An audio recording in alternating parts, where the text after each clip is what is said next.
Hi, thanks for joining us this week on InFocus Recouched.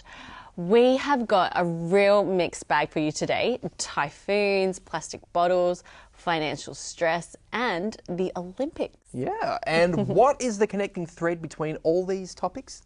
It's all awesome, that's what. Let's kick off with a chat I had a little while back with photographer Jeff White. He flew into the Philippines in the days following Typhoon Haiyan. Well, just over a year ago, Cyclone Haiyan slammed into the Philippines. More than 5,000 people died, 10 million people affected, and just a few days after that, Jeff White was there on the ground. How are you, Jeff? Excellent, thank you. Yeah, but that wouldn't have looked too excellent, though, I imagine, at the time. No, it was destruction and mayhem on a grand scale. Public buildings destroyed, people's livelihoods, and obviously a lot of death. Fortunately for us, most of that had been, we arrived about day 10. Okay. So dead bodies had been removed by then, and correct. The clean-up was beginning already. Yeah, people are remarkably resilient.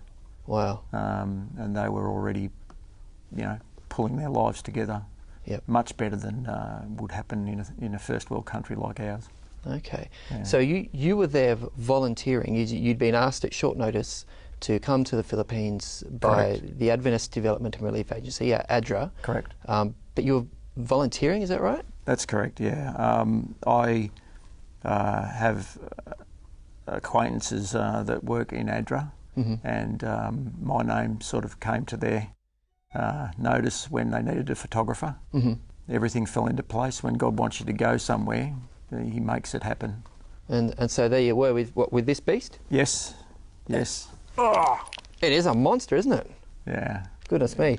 So, why? I mean, obviously the news media were there, early taking photos for Correct. But why did they need a photographer? ADRA sent Braden Blyde, who's ADRA staff. He's an accomplished journalist. And so he was writing the stories, and rather than put pressure on him to have to also find the photographs, okay. I was sent to be sidekick basically and record some images. Because let's face it, a disaster is a very visual story, isn't it? Correct. Yeah, the supporting images are often very, very powerful, and a picture tells 1,000 words. Yeah, boy. Did any particular images stand out of in your mind? Maybe ones that you captured, or maybe ones that as just in your mind? There are many stories. The coastal fringe was the worst hit, and there were many, many families affected, but the one that really stood out to me the most was a guy who lost his wife recently before the disaster.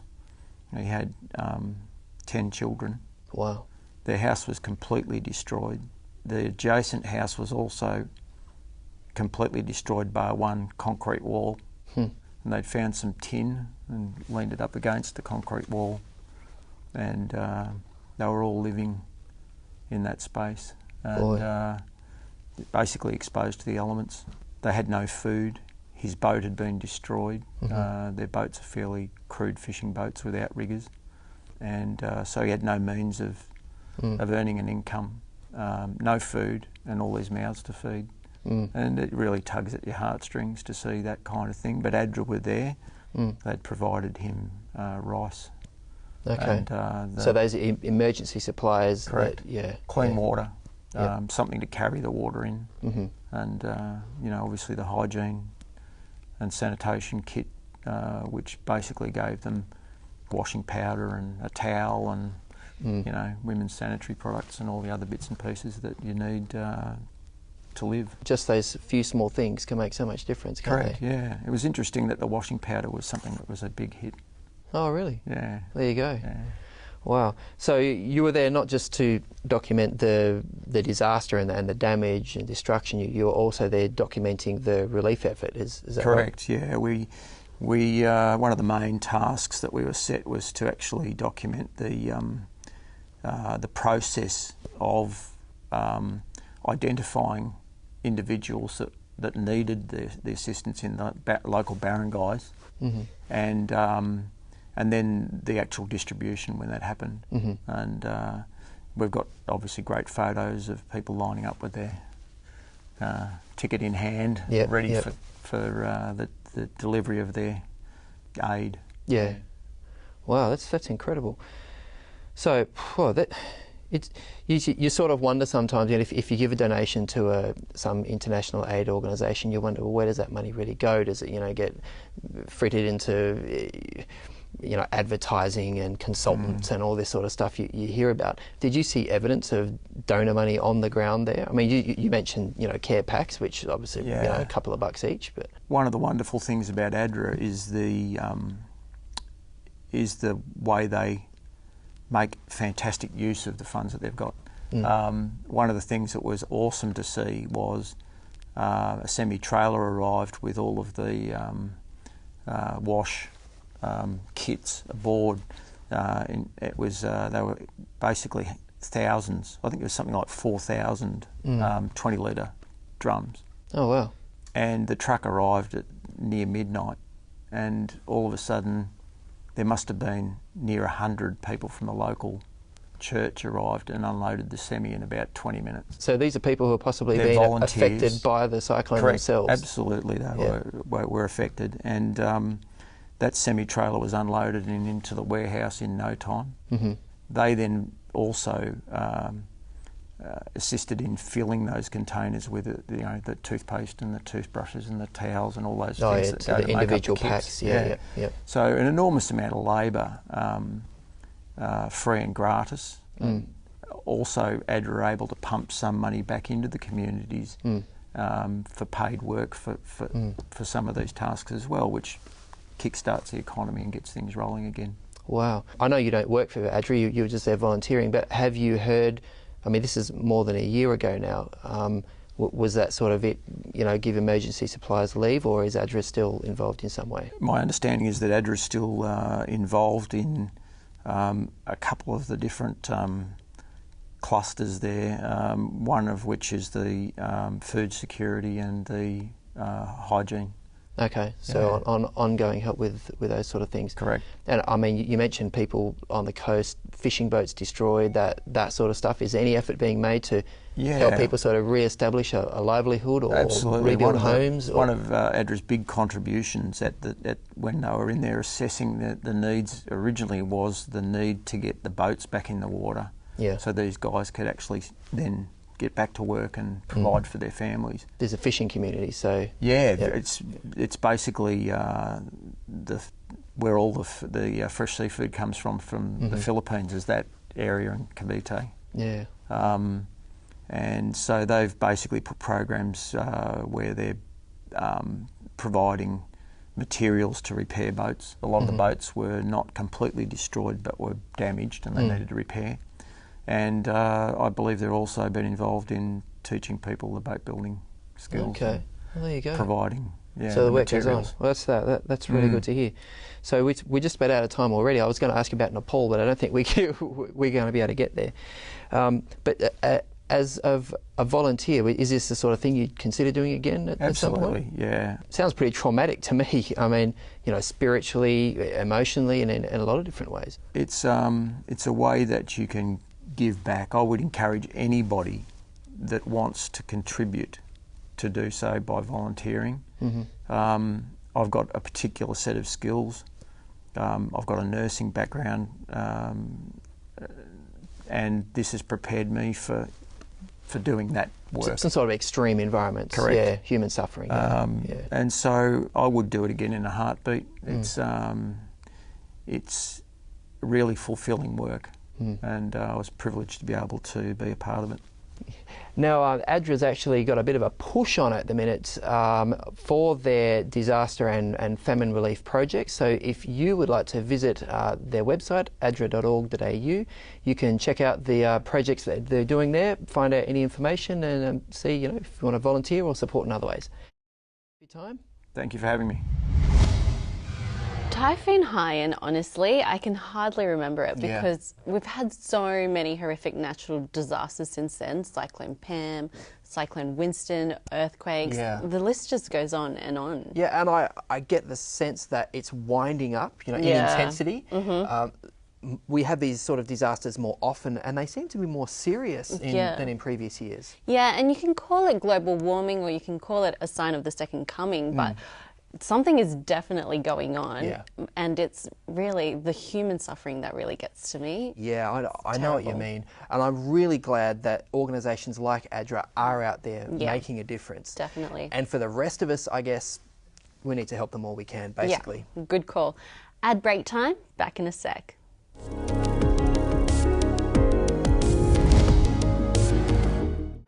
We live our lives running around, rarely stopping to ask ourselves where we're going and what our final destination is. In the end, our lives become little more than routine. Step beyond and discover a path that offers comfort, love and hope.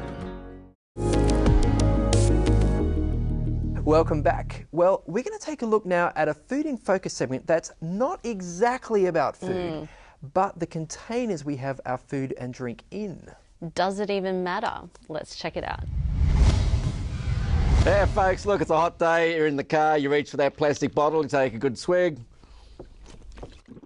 You are thirsty.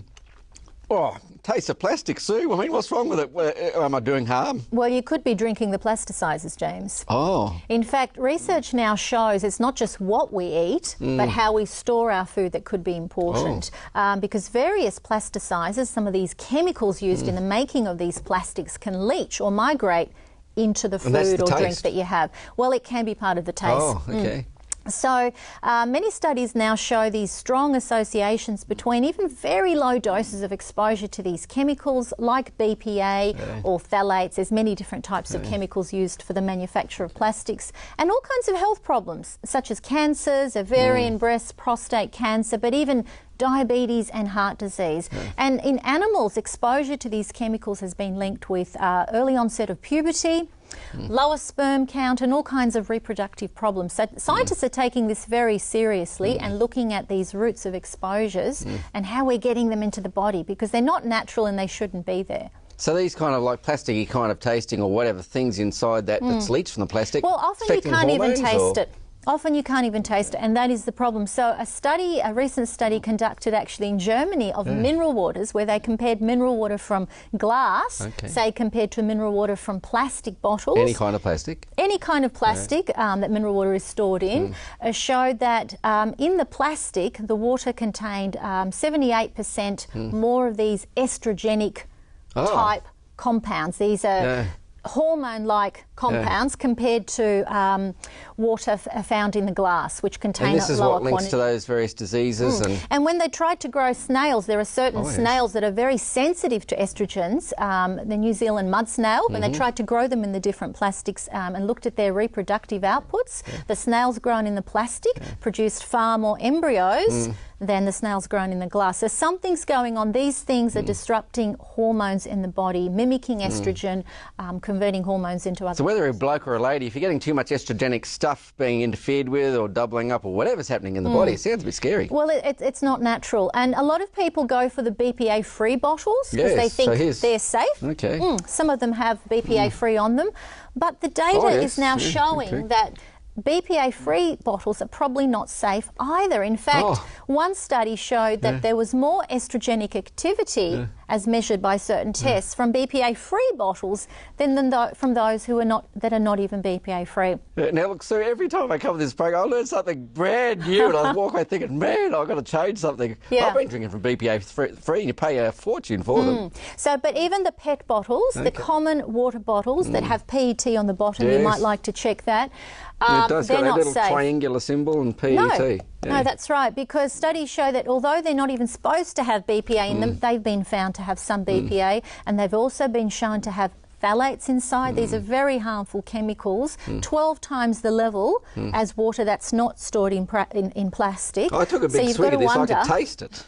What we're consuming. And really, James, this is all just the tip of the iceberg. We're talking about water, plain old good old water, but we need to consider plastics more broadly. Yes, everything's wrapped in plastic in the supermarket. Food containers, all kinds of storage containers, and even what it's doing to our environment. But you know, most importantly for human health, it's not a good idea to consume food that's stored in plastic because leaching of these chemicals can occur. So the best thing is to get a glass water bottle. Oh, you can filter your water from the tap and enjoy good old water in ample amounts for good health. You know, you've inspired me, so I'm going to go and get a glass bottle from my water today. And you bought a beautiful bottle of water here. Here we go. Let's see how we go. Oh, it's come off too. Cheers, Sue. Hey, folks, cheers. Safe water is in a glass bottle. Go and enjoy some. I tell you what, Dora, plastic is rapidly becoming public enemy number one, isn't it? Well, I don't know. I mean, people are talking about it, like the Great Pacific Garbage Patch and those tiny little, like, exfoliation beads in makeup and beauty products. Yeah. But are we really using less plastic than before? I don't really think so. Yeah, fair enough. I mean, I do tend to drink my water out of a glass bottle these days. And I know a lot of people who do, but honestly, there's plastic everywhere else in my life. It's an addiction, I reckon. Yeah, you and nearly everyone else, I reckon. Well, if there's one thing that couples argue about, it's money. Oh, yeah. And in this next segment, we'll see one of Kent's earliest appearances on InFocus, chatting with Brett McLeod, who was heading up Focus on the Family Australia at the time. Yeah, this should be interesting. Here with me today is Brett McLeod from Focus on the Family Australia. Welcome, Brett. Now, I understand you want to talk sense today. Not that you normally don't, of course. Sense, more particularly dollars and cents, Kent. Right, got it. Because financial stress always is present in studies to do with marital breakdowns, so let's deal with that. It's one of the top three, I understand. Always financial stress, consistently, marriage stress. All right, okay. So is it simply because we're too poor? If we had more money, would that perhaps deal with the stress? That wouldn't make any difference at all, because it's how we deal with it, not how much we have. And in fact, when you think about it, two people coming into a relationship, two becoming one in finances is a big problem, because we both come from invariably vastly different backgrounds in how finances were modelled by our parents. So these influences come into a relationship. One can be a spendthrift, the other can be thrifty, hence the conflict starts. Okay, all right. So what can a husband and wife, like, once they come to realise this, hey, I was brought up differently to you when it comes to how to spend money, attitudes to money, what then can a husband and wife do to reduce that misunderstanding? Yeah, well, it's first identifying that, realising that you have been influenced and that you are indeed an influence for your kids. So let's try and get it right and connect. And connecting comes back to communication. So it's about sitting down together and coming up with some realistic goals that also has a bit of margin for the spendthrift and control, but also provide the same sort of flexibility for the saver and the thrifty person. And so I see marriage as a bit like getting in a canoe, two people getting in a canoe, which is subjected to currents. Sometimes life's easy because you're going with the current. Sometimes it's tough and you've got to paddle against it together and to reach a goal. If you don't have goals, you'll be taken wherever the current wants to take you. So it's about allowing the external circumstances not to dictate where you end up.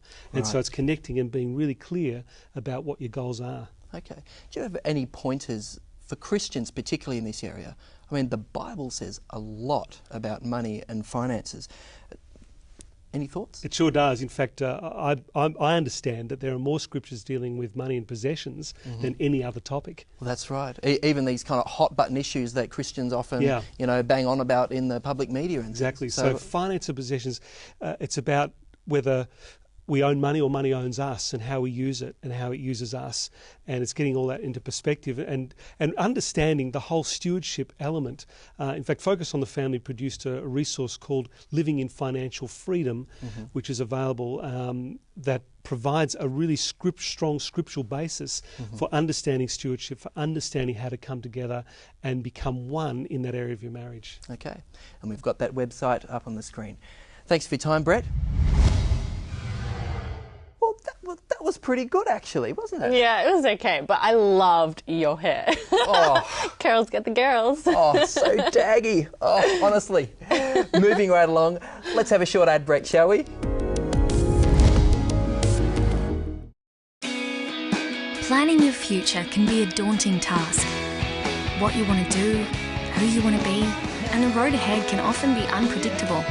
No one really knows what the future holds. Avondale, It's education designed for life. Well, with the Olympics in Rio this year and everything, we thought it might be worthwhile to take a look at this interview from around the time of the 2012 Olympics. Where were they again, Dora? I think London. Yeah, those Olympics. So this interview is with a sports chaplain, Net Knox. Okay, let's check it out. Now, what does it mean to be an Olympic chaplain? Well, it's a huge event. I mean, I'm going to be there and, you know, just supporting athletes in any way that I can. Well, that's amazing. Now, this isn't your first Olympics. You were at the Sydney Olympics, the Athens Olympics, the Beijing Olympics. How do you become an Olympic chaplain? I applied when the Sydney Games were coming. I just happened to write to the right people, made an application, and they invited me to be a chaplain, and I've been doing it ever since. Now, I know everyone who's watching is very jealous of you because you're heading to London. You're going to be where all of us want to be at the biggest moment of the northern summer. But Net, tell us, like, what does your life look like when you're at one of these Olympic Games? Yeah, well, it's pretty busy. We run Bible studies, church services. We're just kind of there in the village, wandering around, just saying hi to people. We're just really there to support anyone who's in the village, in the religious services centre, just to be there. People come and talk to us, and yeah. Now, when you watch the Olympics, when I watch the Olympics, you can see the intensity of the event.